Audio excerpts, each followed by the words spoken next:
Buenas tardes. En primer lugar, agradecerle la presencia a las personas que hoy nos acompañan en el Seminario Permanente de Historia Económica y Social y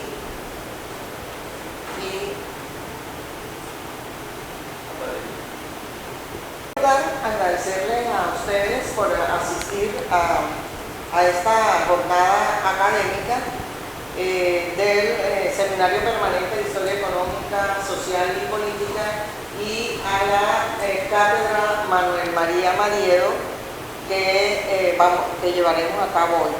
En esta ocasión vamos a presentar a nuestro egresado del programa de Historia, ex becario del Laboratorio de Investigación Histórica en Estudios Coloniales y egresado de la Maestría en Historia de la Universidad de los Andes, a Andrés Felipe Alcázar Gómez, quien sustentó su tesis sobre el nacimiento de la ciudad de los ríos, comercio y fiscalidad en el puerto de Magangué, 1745-1809, en diciembre, obteniendo altas calificaciones precisamente en la sustentación de su investigación.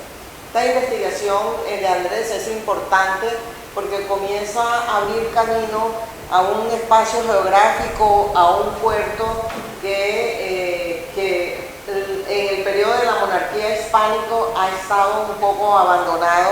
Uno de los muchos temas que de ese periodo que no se investiga es uno de estos precisamente. Yo creo que el valor de este trabajo está en que se convierte de alguna manera en un trabajo pionero y que abre caminos y futuras investigaciones para tratar el tema de Magangué.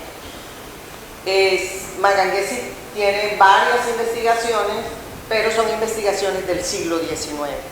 Pero no hay investigaciones o muy pocas referencias a todo lo que es Magangué en el periodo anterior. Entonces, nos place, Andrés, que estés aquí, bienvenido a casa y te damos la palabra para que comiences presentándonos tus maravillosos resultados de investigación. Muchísimas gracias, profesora Maribel. Gracias a todos por estar aquí en el día de hoy.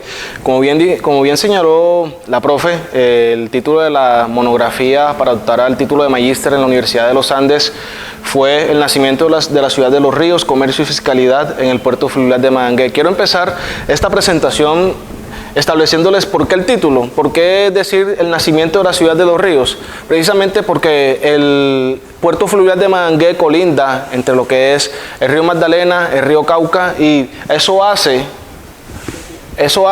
que fundamentalmente la vuelva un sitio excepcional para el desarrollo del comercio. Este puerto había estado, por decirlo de alguna manera, escondido, ya que en su mayoría durante el siglo XVIII, Mompox, el segundo centro urbano más importante del Caribe neogranadino, acogió toda esa popularidad, precisamente porque por su lado del río, el brazo de Mompox era donde pasaba más el caudal. Ahora bien, quiero establecer dos elementos iniciales, y es, primero, Magangué durante el periodo colonial va a sufrir una serie de procesos, como veremos, que lo van a convertir en un centro de acopio secundario e importante para la redistribución de bienes de la tierra a lo largo del río Magdalena.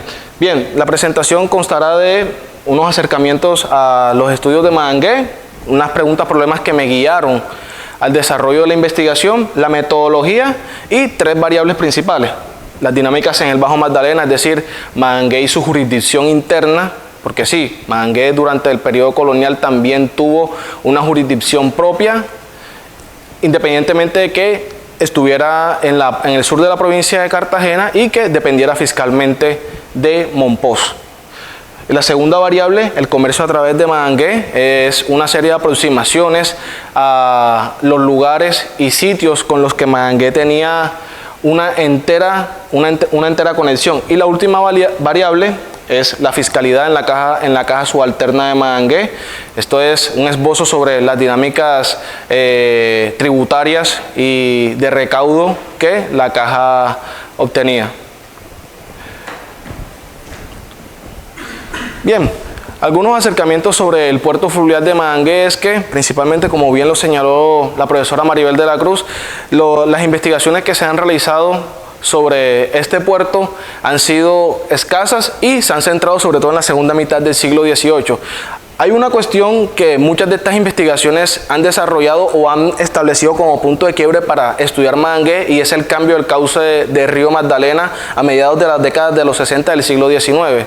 A mediados de esas décadas lo que sucede es un proceso de abulsión en el cambio del cauce del río, que permite que el río tenga una pendiente más profunda y por ende lleve más agua por el brazo de Loba que por el brazo de Mompox. Esto va a generar de una u otra manera que el comercio migre hacia Magangué. Pero la pregunta sería, ¿ese fue el punto de quiebre o el punto de partida para estudiar Magangué?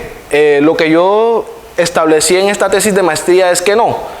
Magangué tiene un pasado colonial que merece ser conocido precisamente para entender o completar este panorama sobre por qué en esas regiones anfibias somos como somos actualmente. Historiadores como Cristian Rodal de la Mar, como Arnaldo Madrid,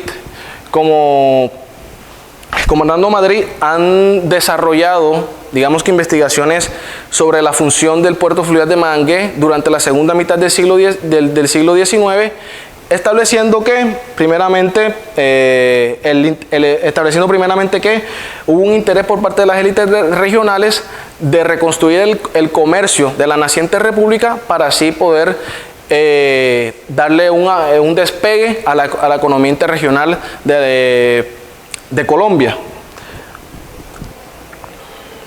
Bueno, a diferencia de trabajos anteriores, algunos investigadores como James Torres, Julián Sánchez, Leonardo Henao han establecido una especie de ruta que permite entender un poco más estos puertos. Es decir, la cuestión no es solo entender el Bajo Magdalena como un complejo puertuario, como una especie de sistema que engrana la costa norte del virreinato con el interior de este, sino entender que al interior de estos tramos del Bajo, Medio y Alto Magdalena hubo procesos y dinámicas particulares que hicieron funcionar el comercio interregional. Muchos de estos nuevos aportes en la historiografía colombiana conducen a establecer que el Bajo Magdalena, como bien lo mencioné, más allá de figurar en la literatura como una zona de frontera de amplia dispersión y desorden administrativo, fue un espacio que dentro de sus propias dinámicas permitió un crecimiento. Historiadoras como Marta Herrera Ángel han establecido que las rochelas y todos estos tipos de asentamientos dispersos fuera del orden colonial impidieron el desarrollo de las políticas borbónicas. Este argumento que ella establece en Ordenar para Controlar, el famoso libro de Marta Herrera Ángel, tiene que ser matizado, porque dentro de estas dinámicas muchas de estas rochelas fueron controladas y muchos de estos sitios que a priori parecerían marginales tuvieron una serie de autoridades coloniales que trataban de insertarlos a sus márgenes. Bien, las preguntas problemas que orientaron en su mayoría el desarrollo de la monografía fueron: ¿qué papel jugó el puerto fluvial de Magangué en el marco del crecimiento económico de la segunda mitad del siglo XVIII en Nueva Granada? ¿Cómo se ensambló el embarcadero magangueleño en el complejo portuario del Bajo Magdalena? ¿Cuáles eran las dinámicas de exportación e importación del puerto? Y, por último, cómo funcionaba esa caja subalterna que tenía Magangué. Explicando estas 4 preguntas, divididas en 3 capítulos que desarrollé. Primero, como bien sabemos, la segunda mitad del siglo XVIII, la minería fue uno de los sectores que jalonó en su mayoría el desarrollo económico del Nuevo Reino de Granada. Por ende, los sectores mineros necesitaban tener constante abastecimiento. En este sentido, muchos de los puertos ubicados en el Bajo Magdalena, no solo Monpós ni Magangué, sino también Majagual, fueron esenciales para desarrollar este sistema. ¿Cómo se ensambló el embarcadero magangueleño del complejo portuario del Bajo Magdalena? Bien, el complejo portuario del Bajo Magdalena constaba de un puerto principal, Monpós, y dos puertos secundarios, bueno, así los ha llamado la reciente literatura, las recientes investigaciones desde el marco de la historia económica, Magangué y Majagual. Estos dos puertos funcionaban como puertos anexos que permitían conectar no solamente la región del sur de la provincia de Cartagena con el interior, sino también con el nordeste antioqueño, una parte muy importante para el desarrollo de la exportación de la minería y del desarrollo de la minería en sí. ¿Y cuáles eran las dinámicas de la importación y exportación del puerto? El puerto en su mayoría hacía redistribuciones de bienes y también producción de estos mismos. En este sentido, algunas esteras fueron productos como esteras fueron importantes para su redistribución. Productos como el azúcar, el cacao, carne, cerdo, fueron también indispensables para el funcionamiento de este. La metodología que se empleó en el desarrollo de la investigación fue netamente cuantitativa, con el uso de varios expedientes desperdigados a lo largo de varios fondos del Archivo General de la Nación. Dentro de esos estuvo sección anexo 1, sección anexo 3 de Real Hacienda Cuentas, el Fondo de Aduanas, Milicias y Marinas, Miscelánea, Residencias Bolívar, entre otros.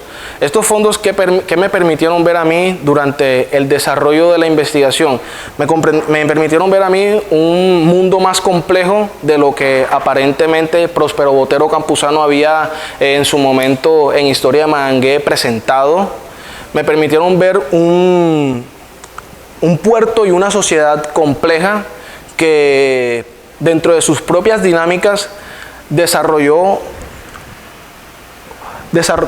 una cultura no solamente anfibia, pero sino también que se engarzaba dentro de las propias dinámicas de la corona hispana. Bien, las dinámicas del Bajo Magdalena, jurisdicción de Magangué.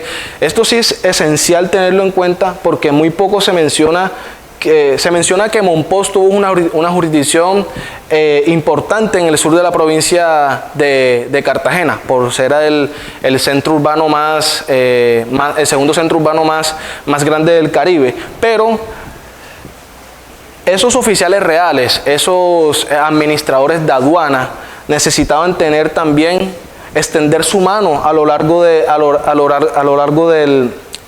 Bajo Magdalena. Por ende, Magangué, en principio, el Retiro, tuvo una jurisdicción interna que le permitió, a su vez, generar excedentes. Pueblos de indios como Yatí, Guaso, Talaigua, fueron esenciales para esto. Además, también yendo un poquito en contra de Marta Herrera Ángel, nos muestra que cada uno de estos pueblos sí tenía una regulación, y esa regulación se tasaba periódicamente mediante el capitán de guerra. El capitán de guerra era esta especie de funcionario que tenía unas facultades amplias que le permitía ingerir no solamente en su sede principal, que era Magangué, sino también en cada uno de estos pequeños asentamientos. Aquí podemos ver una composición porcentual de la población, en su mayoría el 53%. Aquí podemos ver, digamos, que el comercio a través de Magangué en sus zonas de influencia. Esta parte es esencial y digamos que es una de las partes más importantes del trabajo porque nos muestra cómo funcionaba o cuál era la distribución de los bienes de la tierra exportados por Magangué en su mayoría. Podemos observar que el 53% del comercio exportado a través de Magangué lo generaban las regiones, lo absorbían las regiones mineras. ¿Esto por qué? En muchos casos la mayoría de comerciantes que uno ve en los libros mayores de registro de las alcabalas de salida, tenían minas o pequeñas estancias mineras en Magangué. ¿Esto qué hacía? Esto generaba que muchos del comercio, carne salada, insumos, fueran a las regiones mineras, particularmente Zaragoza. Dentro del desarrollo de la investigación me di cuenta que dentro de esos centros mineros, Zaragoza fue si no el que más, fue uno de los centros más esenciales para el desarrollo del comercio del puerto. Los otros puertos del virreinato, esto es digamos que una categoría que utilicé para demostrar con qué otros puertos se vinculaba Magangué, Mompox, Majagual, Honda en menor medida, porque tenemos durante el periodo colonial estuvo Mompox y Honda, que eran los que jalonaban Mompox en el Bajo Magdalena y Honda en el medio Alto Magdalena, jalonaban ese comercio a gran escala. La depresión momposina, podemos verla aquí, un 8%, y otros. Pero también dale paso. Y bien, otro elemento esencial dentro del desarrollo de la investigación es la evolución de los ingresos por concepto de tributos y comercio de Magangué. Esta es una parte esencial para entender, primero, Mompox, como bien he mencionado en la presentación, tuvo un alto impacto en el sur de la provincia de Cartagena, siendo una de las cajas reales importantes en el sur, en la costa norte del virreinato. Autores como Meisel han destacado su importancia debido a los excedentes que estos habían generado a las cajas y sobre todo a los situados que se daban. Aquí podemos ver un mapa que nos muestra las cajas que comprendían, las cajas sufragáneas o cajas subalternas que comprendía el puerto de Mompox. Podemos ver que Magangué es una de ellas, al igual que Ayapel, Majagual, San Martín de Loba, Simití, Mocó, Zaragoza, Cáceres. Esta parte es interesante porque primero nos muestra una particularidad de lo poroso que pueden ser las fronteras, sobre todo en el sur de la provincia de Cartagena con el norte de Antioquia, porque uno se preguntaría por qué una caja real que tiene jurisdicción en el sur de la provincia pues, tiene poderío dentro de cajas que no pertenecen a la jurisdicción de Cartagena. Eso pasa precisamente porque Mompox, y hay varios decretos expedidos en el AGN, porque se hizo porque Mompox quedaba un poquito más cerca y geográficamente quedaba un poquito más cerca de estos tres lugares y les hacía más sencillo el recaudo.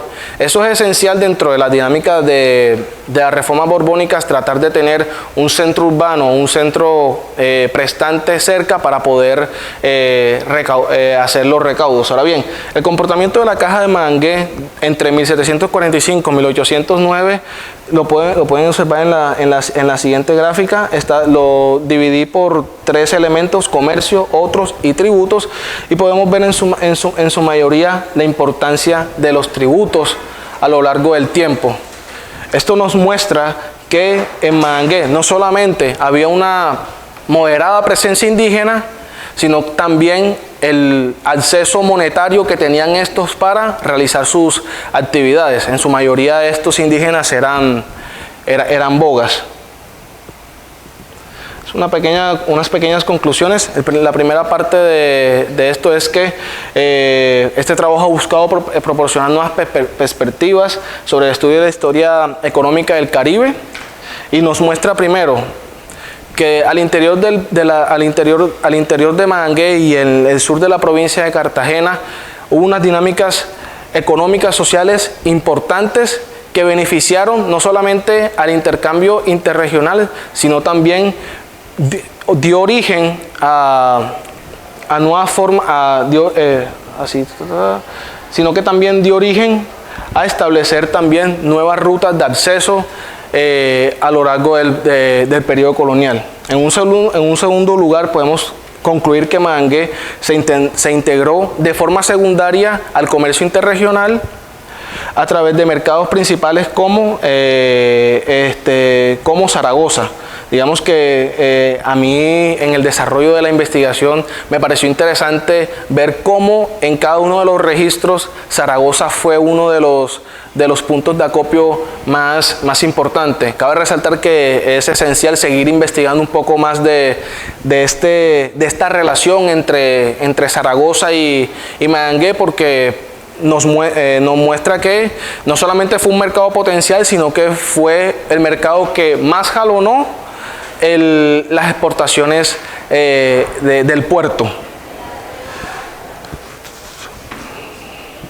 Y por último, en tercer lugar, la investigación hizo un análisis pormenorizado de la caja subalterna de Magangué, que contó principalmente para mí con dos bases económicas esenciales: tributo y comercio. En su mayoría el tributo jalonó ese crecimiento y el comercio en una segunda medida, pero precisamente porque por ser un puerto anexo al de Mompox. ¿Listo?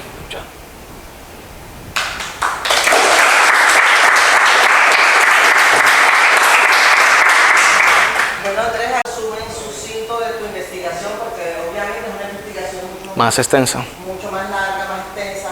Y bueno, vamos a pasar como de pronto a varias preguntas,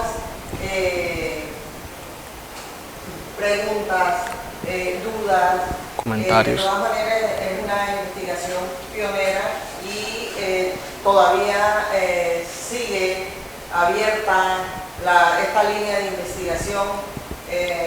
Que seguramente Andrés continuará precisamente estudiando, pero también que otros investigadores se pueden sumar. Entonces, tenemos una sesión de las preguntas. Bueno, buenas tardes. Buenas. Todas, no Andrés, felicitarte, la verdad que me gusta mucho tu trabajo y ya veo que estás desarrollado, acostumbrado, ya hay una enorme diferencia. Y yo sí quería preguntarte, a mí siempre me hace ruido pues, todo lo que tiene que ver con Antioquia, que es mi departamento, quiera ser o no. Y es un poco la misma línea que el profesor James Vladimir estuvo cuando vino. Y también te quiero preguntar a ti, cómo, pues sí, eso lo sabe uno cuando yo estudiaba el pregrado, que mi tesis fue sobre Colombia, digamos, cómo eran las vías, digamos, cómo era ese flujo comercial de Magangué y las zonas mineras, obviamente, que está Simitín. Estaban, primero la zona de Zaragoza, el Valle, Nechí, toda esa zona. ¿Cómo eran digamos, los vínculos comerciales de estos comerciantes de Magangué con los de la zona de Ataca? A ver si, digamos, yo veo que está apenas en curso tu investigación, pero ¿qué has encontrado? No, principalmente el flujo comercial, y como se puede ver se pudo ver en una gráfica de, digamos que ese vínculo no solamente de Magangué con el nordeste antioqueño, sino también con otros puntos. El flujo comercial en su mayoría se dirigió a Antioquia o al sur, a Zaragoza, precisamente porque muchos de estos comerciantes que residían en Magangué o que no necesariamente necesitaban residir, sino que pagaban su derecho de salida, la alcabala de salida, la pagaban en Magangué, dirigiéndose a Zaragoza, precisamente porque ellos tenían estancias mineras, minas o pequeñas estancias mineras para el abastecimiento de las cuadrillas de esclavizados. Vamos a recorrer un poco, si tienen más preguntas para Andrés sobre la investigación que él está presentando. A ver, Andrés, un saludo. Felicitaciones por la ponencia y por la conclusión de tu Gracias. maestría. La pregunta que te iba a hacer va dirigida a la navegación y el transporte de mercancías fluvial por el río Magdalena. Actualmente, la tesis que yo estoy haciendo también tiene que ver un poco con el aprovisionamiento a un polo receptor por medio del río. Entonces, yo quería saber si has logrado identificar actores comunes o estructuras de abastecimiento, por ejemplo, patrones de canoas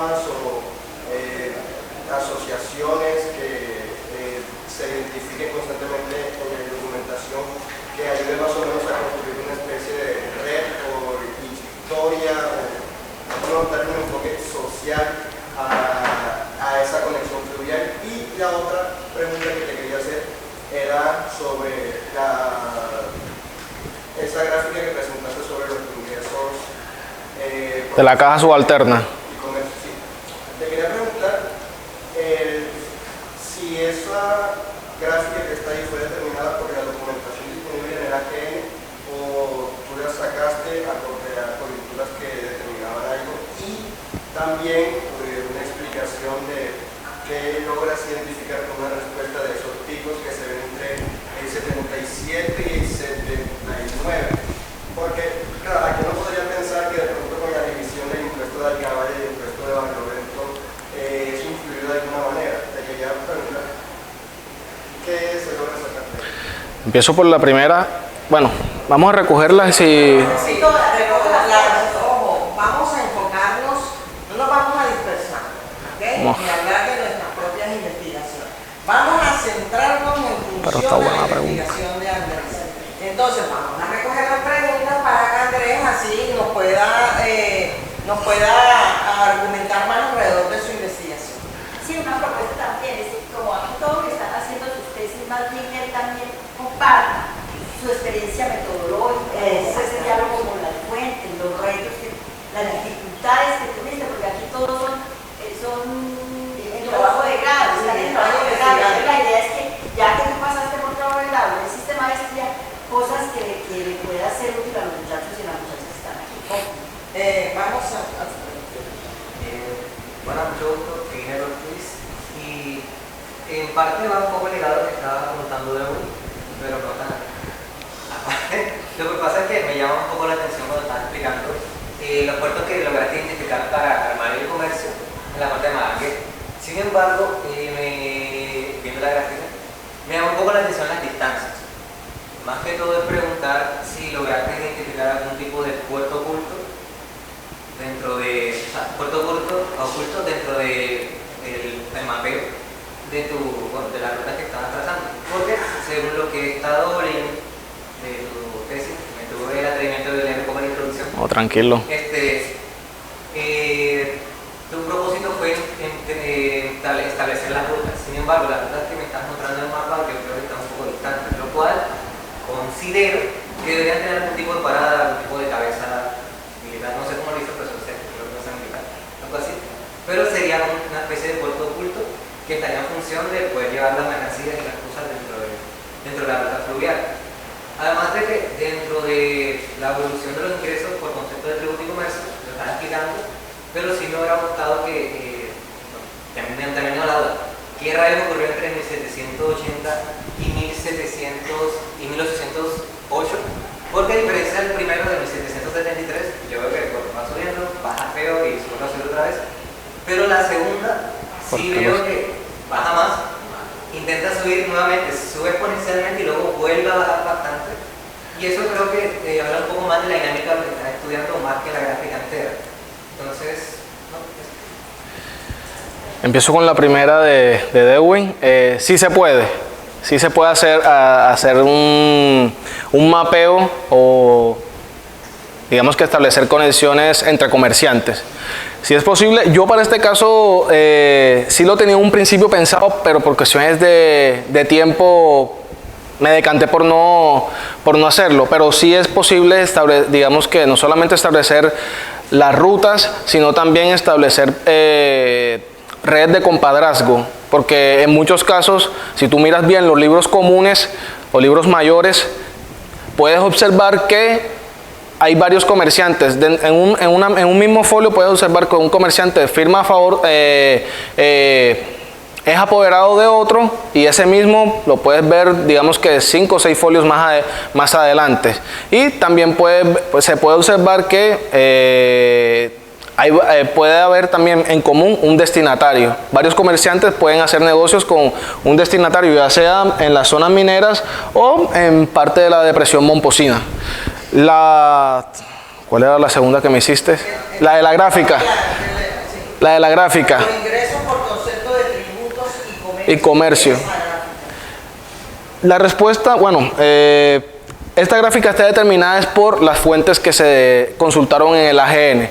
Y respondiendo la pregunta al compañero, al estar determinada por las fuentes que están en el AGN, por ejemplo, te puedo decir que para 1773 solamente se pudo establecerlo del comercio porque no hubo una sublevación, pero sí hubo unos altercados con unos indígenas que no querían pagar el tributo de indios, que por lo general estaba tasado en 4 pesos.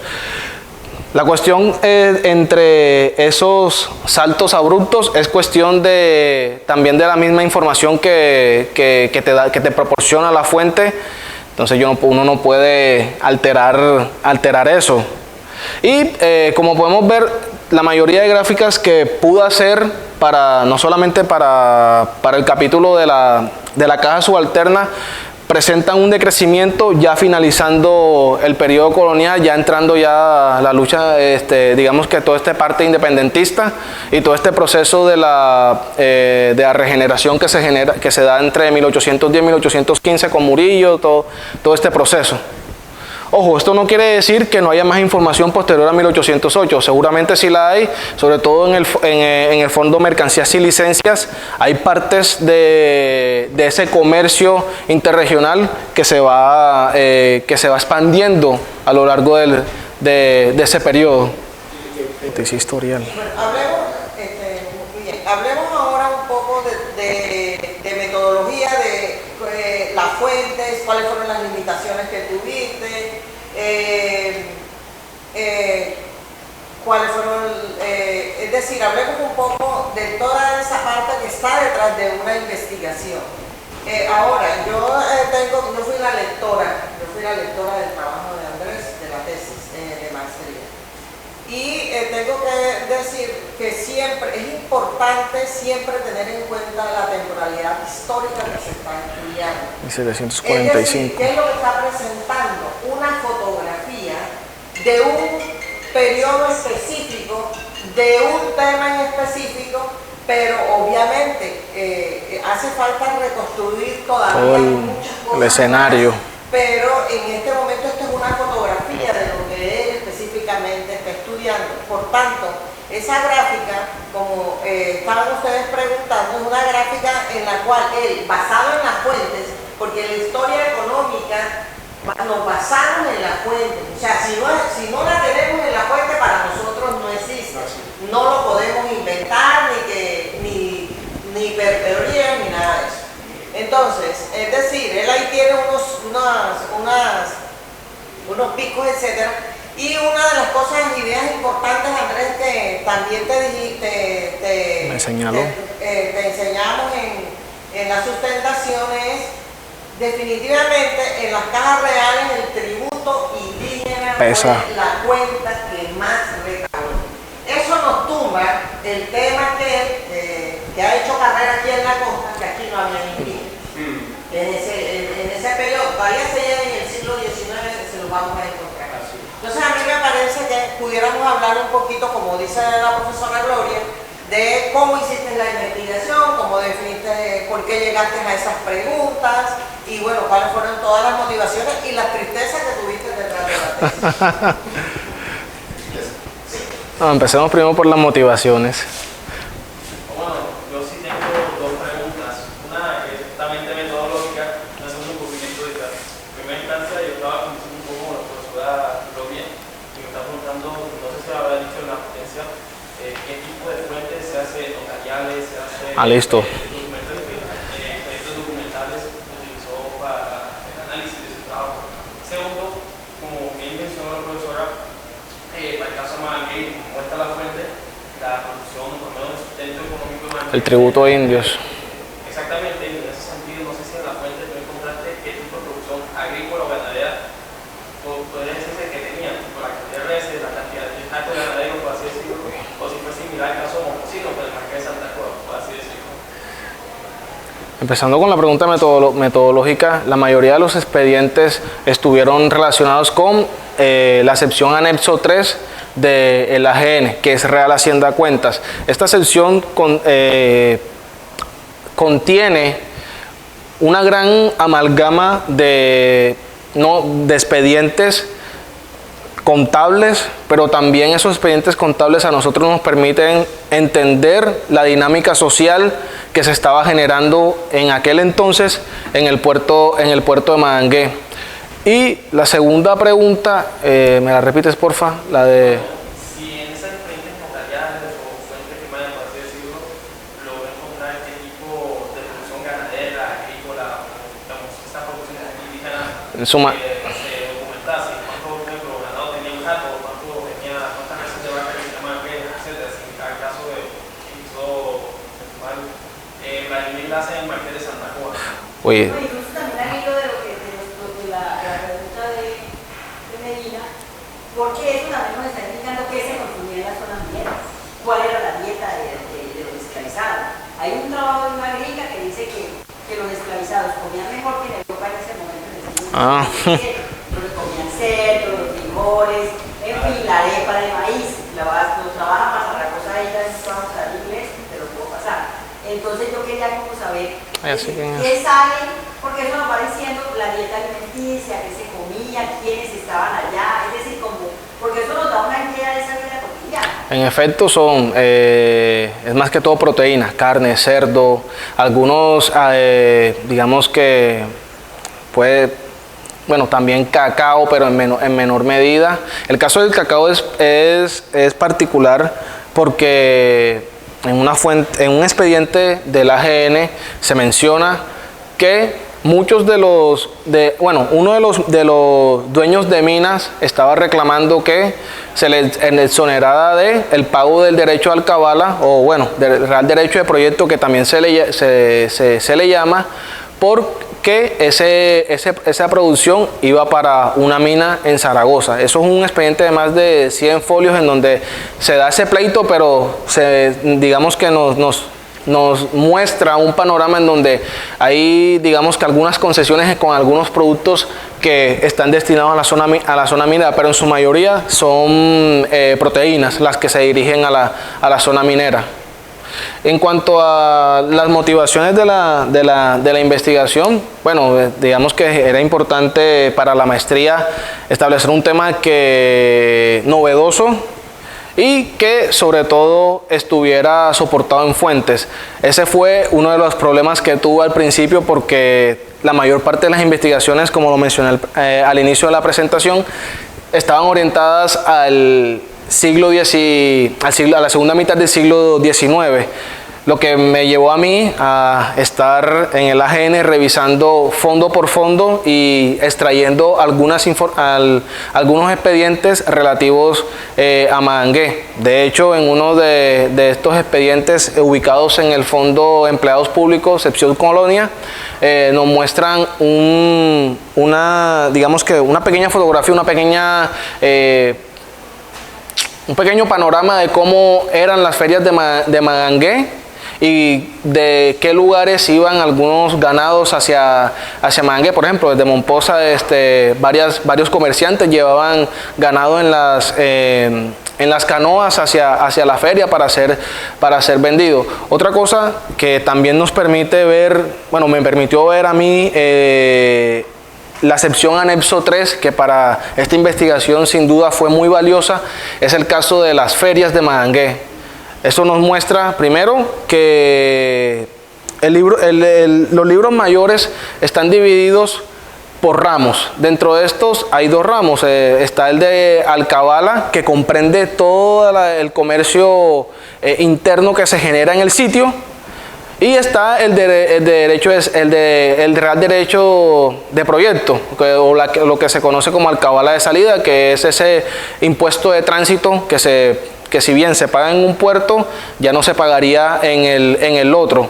Y viceversa, si no se paga en el puerto de salida, se tiene que pagar en el puerto de recepción de la mercancía. Por lo general está tasado en el 3%. Eso en las fuentes ya el administrador hace la deducción, porque primero está el valor total de la mercancía y luego está el descuento que es lo que recibe netamente la administración.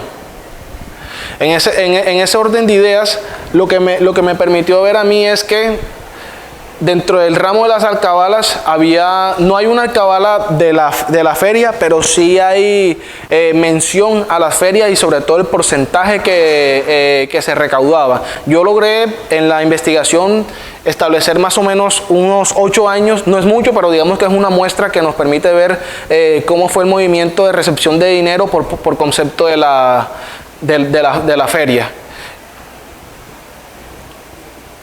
Ok, muy bien, mira, que gracias a